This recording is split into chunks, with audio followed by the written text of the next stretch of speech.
ನೀರು ಹರಿಸಿದ್ವಿ. ಏಪ್ರಿಲ್ 20ರವರೆಗೆ ನೀರು ಹರಿಸಿದಾಗ ಎಲ್ಲರೂ ಬರ್ತಾರೆ. ಡ್ಯಾಮ್ಗೆ ನೀರು ಆದ ಇದ್ದಿದ್ದು ನೀವು ಯಾಕೆ ಇದು ಮಾಡ್ತೀರಿ? ಇಟ್ಕೊಂಡು ನೀವು ನೀರು ಏನು ಮಾಡ್ತೀರಿ? ಇನ್ನೂ ಮಳೆ ಆಗ್ತದೆ, ಇನ್ನೂ ಎರಡನೇ ಬೆಳೆಗೆ ನೀರು ನಮಗೆ ಸಮರ್ಪಕವಾಗಿ ನೀರು ಕೊಡ್ತಿಲ್ಲ.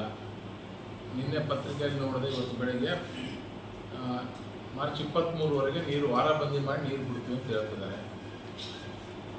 ಇನ್ನು ನಮ್ಗೆ ನೆನಪಿದೆ, ಇನ್ನೂ ಕೆಲವು ದಿನ ಹಿಂದುಗಡೆ ಅಷ್ಟೇ ಡ್ಯಾಮನ್ನು ನಮ್ಮ ಮುಖಾಂತರ ನದಿಗೆ ಇನ್ನೂ ಬಿಟ್ಟಿದ್ದಾರೆ. ಸಾಕಷ್ಟು ಸ್ಟಾಕ್ ಡ್ಯಾಮ್ನಾಗ ನೀರು ಸಾಕಷ್ಟು ಇದಾವೆ. ಯಾವ ಉದ್ದೇಶ ಏನು? ವಾರಬಂದಿ ಮಾಡೋ ಉದ್ದೇಶ ಏನು?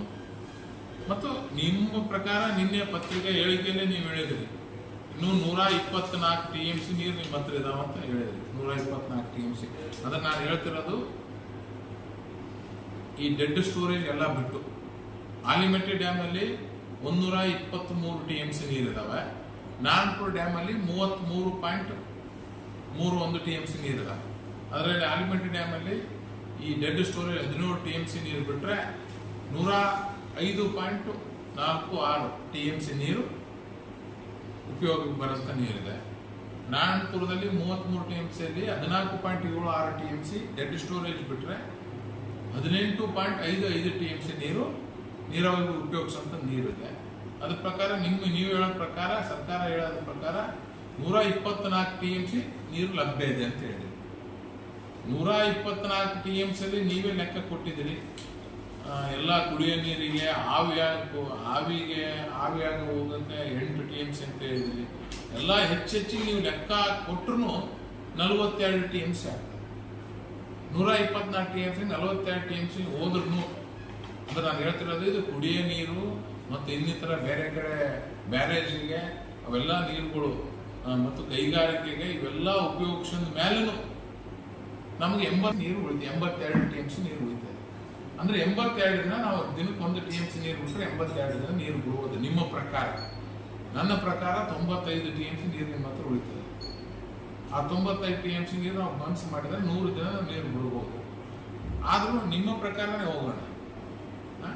82 TMC ನೀವು ನಮಗೆ ರೈತರಿಗೆ ನೀವು ನಿಮ್ಮ ಪ್ರಕಾರ ಈಗ ನೀರು ಕೊಡ್ತಿರೋದು ಬರೀ 60 ದಿನ ಅಂದರೆ 67 ದಿನ ನೀರು ಬಿಡ್ತಿದ್ದೀವಿ.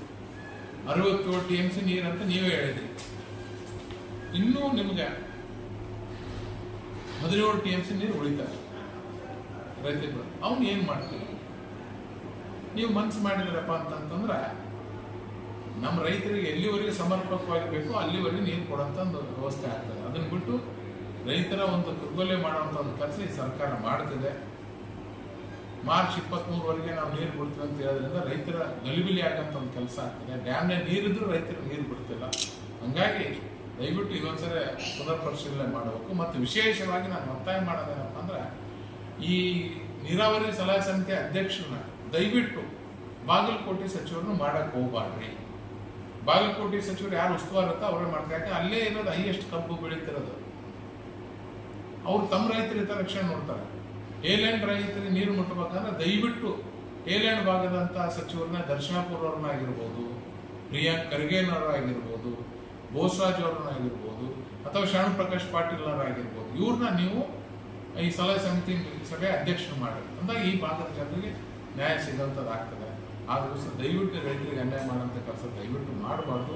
ಸಮರ್ಪಕವಾಗಿ ನೀರಿದ್ರೂ ಕೊಳ್ಳಾರಂಥ ಕೆಲಸ ಮಾಡ್ತಿದ್ದೀವಿ.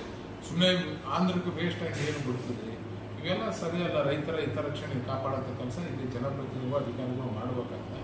ಮತ್ತು ಎಲ್ಲ ಅಧಿಕಾರಿಗಳು ಮೊದಲಿದ್ದಂಥ ಎಲ್ಲರನ್ನೂ ಚೇಂಜ್ ಮಾಡಿಬಿಟ್ಟು ಒಬ್ಬರಿಗೂ ನೀರಿನ ಅಂದರೆ ಇಲ್ಲಿ ಯಾವ ಥರ ನೀರು ಉಳಿಸ್ಬೋದು, ಯಾವ ಥರ ನೀರನ್ನು ಸಂಗ್ರಹ ಮಾಡ್ಬೋದು ಅಂತ ಯಾವ ಆಫೀಸರ್ಸ್ಗೂ ಗೊತ್ತಿಲ್ಲ. ಅವ್ರು ತಂದು ಹಾಕೋದ್ರಿಂದ ನೀರಿನ ಒಂದು ಅವ್ರಿಗೆ ಸರಿಯಾದಂಥ ನಿರ್ವಹಣೆ ಮಾಡೋಕ್ಕೆ ಬರೋಂಗಿಲ್ಲ. ಅದಕ್ಕೋಸ್ಕರ ದಯವಿಟ್ಟು ಹಿಂಗೆ ಆಗ್ಲಾರ್ದಂಗೆ ರೈತರ ಹಿತರಕ್ಷಣೆ ಕಾಪಾಡಬೇಕು. ಒಂದು ವೇಳೆ ಇದೇ ಥರ ನೀವು ಮುಂದುವರೆದ್ರೆ ಅಂತಂದರೆ ಬರುವಂಥ ದಿನಗಳಲ್ಲಿ ನಾವು ರೈತರ ಜೊತೆಗೆ ಸೇರಿ ಉಗ್ರವಾಗಿ ಹೋರಾಟ ಮಾಡಿ ರೈತರಿಗೆ ನೀರು ಬಿಡಿಸೋಂಥ ಕೆಲಸ ನಾವು ಮಾಡಬೇಕಾಗ್ತದೆ ಅಂತ ಈ ಮೂಲಕ ಎಚ್ಚರಿಕೆ ಬರುವಂಥ ಕೆಲಸ ನೋಡ್ರಿ. ಸಾಮಾನ್ಯ